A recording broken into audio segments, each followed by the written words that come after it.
I think Ireland managed to get that tempo that we talked about last week. They managed to keep that tempo going as well. And I think what was also impressive from Ireland was their defence.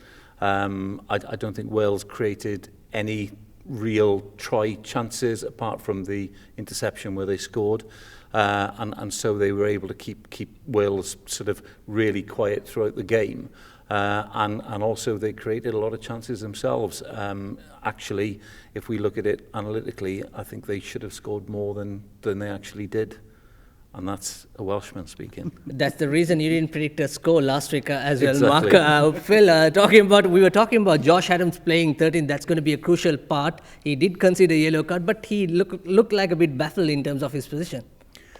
Yeah, I mean, that's going to be difficult, isn't it? He's clearly a very, very good rugby player. I think it just takes time. So I don't think we should go. I mean, we maybe wrote him off a little bit last week. I think he'll be better for the experience. And it's just, is it a long-term option? Is it a short-term thing where they're just putting someone in there to fill a hole? And he's probably a little bit hard done by if it's just filling a hole, because it's a tough game to go into, as we talked about last week, and against a quality Ireland side that seemed to be maybe not peaking but building. You know, they've fallen foul of that previously. They kind of peaked this time in the World Cup cycle the last 4 years, and I think this time they're just kind of consistently getting better and better. But I think, as we kind of discussed before, actually Wales just really suffered by not getting on the front foot. You know, they missed those big carriers, they missed their big names, and again, great exposure for some of the younger players, and that, I guess, without being too critical, that kind of second string. And we know they've got a couple of those to come back in, but I do think they suffered just by not being able to get on the front foot. As we expected, Tad Furlong was outstanding with that front row combination, and skipper Johnny Sexton, he's all of a sudden back in form. Yeah, he played excellently, and it's always strange in the fact that we know what Sexton will do, and the loops that he does, but Wales still didn't really defend it effectively, and that helped create quite a bit of space for them out wide. But he's always going to be influential, and it's a shame to see that he's not available this Saturday. And so with Carberry in, it'll be fascinating to see how he goes there at 10. We got some interesting stats in terms of Sexton. We expected him to play against France, and where he will take on Romain Ntamack in his opposite. But looking at these stats, he just made 58 meters the other day, but he's been running around, less kicking. That's quite smart play by in terms of attacking momentum for Ireland. Yeah, I think so. I mean, he's a distributor ultimately, isn't he? You know, as we talked about last week in terms of his age and where he's at with his experience, I think what we're seeing there is really shrewd game management. He doesn't need to do all of the running. It will be fascinating, I appreciate, against a different team, but to compare Carberry's stats at the end of the match with France, and actually to see he's a little bit more of a live wire, he's a little bit more of a running threat. So does that change how France now need to approach the game? Potentially. I definitely think they need to be more wary of him in that sense. Do Ireland lose something from their ability and that control and that experience? Yes, but I think this is what I guess the ups and downs of the Six Nations. It makes it fascinating every week, because you just don't know what's coming next, how that will affect teams. And I think, under pressure, Carberry's a quality player, but this is a real test, because I mean, France weren't perfect, but we know they're a really good side. Well, we'll talk a little bit more about Ireland versus France. That could be the championship decider. Maybe it's early days to call. However, we'll wait and see. Let's move on to Scotland versus England. Calcutta Cup. So many things, so many pros and cons.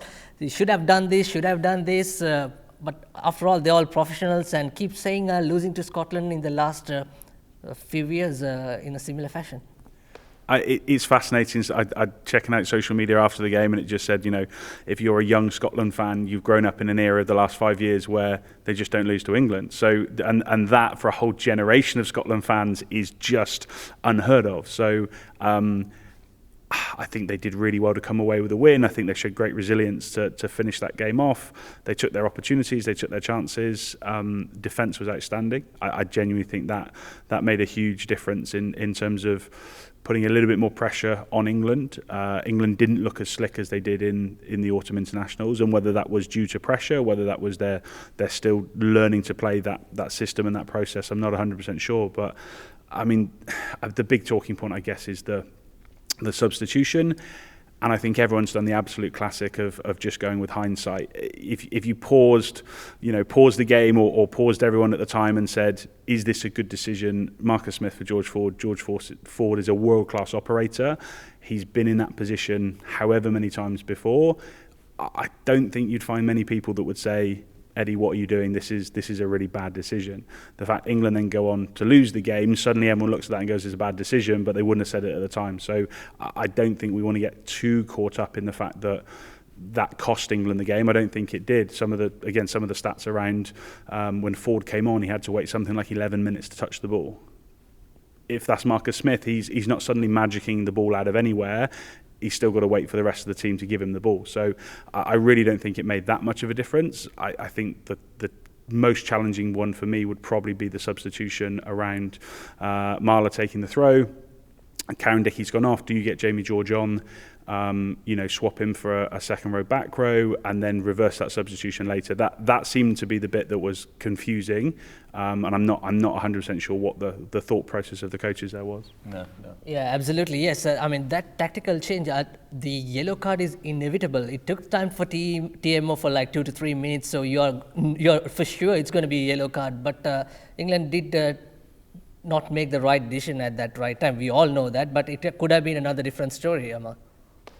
Yeah, it could have been, and when looking at the play to see what Cowan-Dickey did, it was really interesting in the fact that Finn Russell's first kick over to Van der Merwe really took the English defence over.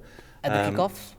And then obviously as the ball came back, a lot of the backs had drifted over, and therefore we ended up with Marler and Cowan-Dickey as your two outside men, which was really difficult, obviously, for them to defend up against Darcy on the wing, and so Cowan-Dickey was in a very difficult position there.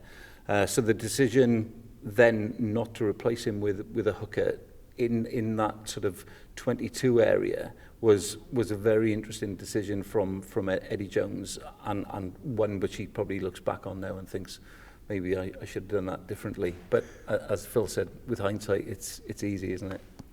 I think there's one point just to maybe clarify for people watching this that aren't sure, that a lot of maybe controversy around the fact that it was not that it was a yellow card, it was clearly deliberate, it was clearly illegal, but actually that they went straight to a penalty try. So the point of clarity is, as soon as the actions of the player are deemed illegal, you have to remove them from the picture. So the question then is for the referee or the TMO, would the winger have caught the ball and scored had Cowan-Dickey not been there? It's not with Cowan-Dickey still there not doing something illegal, you have to remove him from the picture. So anyone saying there's not a probable chance that a professional winger catches a crossfield kick and scores that, is Cowan-Dickey's irrelevant. He catches that ball and he scores it. So I think it's worth putting to bed that there's any sort of controversy around whether it should have been a penalty try.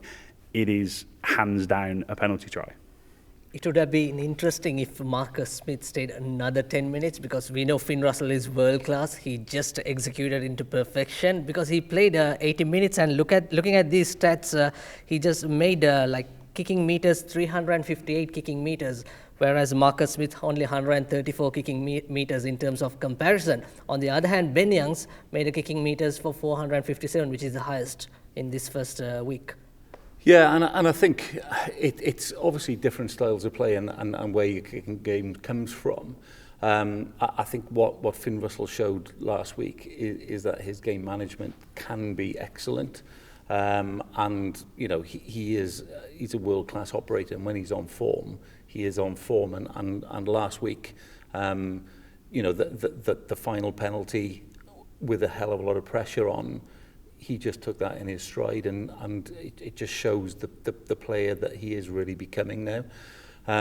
But going back to a point that was made earlier, in terms of Scotland's win, their defence was awesome last week. It was really good. But they've also got this settled side now, and that's something that they haven't had for a long time. And they've got the belief after those wins against England, they've got this growing belief, and so whereas they may well have lost that game in the past, then they're now believing that actually, yeah, we can win this game, and that change in mindset can be absolutely massive. I think the other thing around certainly Finn Russell is it's very hard to build a plan to defend against him. Do you know what I mean? In the way that you talked about both crossfield kicks. Apparently there was a question asked in the press conference afterwards, and they said, was that pre-called? And he said, they've said, no, it's not. So if you believe that, then suddenly you're going, actually, that's his ability just to read a game and implement something as world-class as he's done there. And England haven't seen that before. So I think that's something that, whether that's a little bit of Gregor Townsend, whether that's just Finn, I mean, there's been a bit of history there. So actually, are they just working together better? Is it just being settled in the environment? There's a huge number of factors, but what I do think it brings to that is just his ability to express himself within the game, and that is an absolute nightmare for defence coaches, because you genuinely just don't know what's coming next. So you have to try and cover all the angles. And in addition to that, I believe the X factor, Townsend himself being a former fly half, so Russell can get all the advantage and all the freedom what he showcased on the weekend. So that is the review for the first week of Six Nations, and we'll be back with more action. In fact, a preview of this weekend's game. Stay tuned.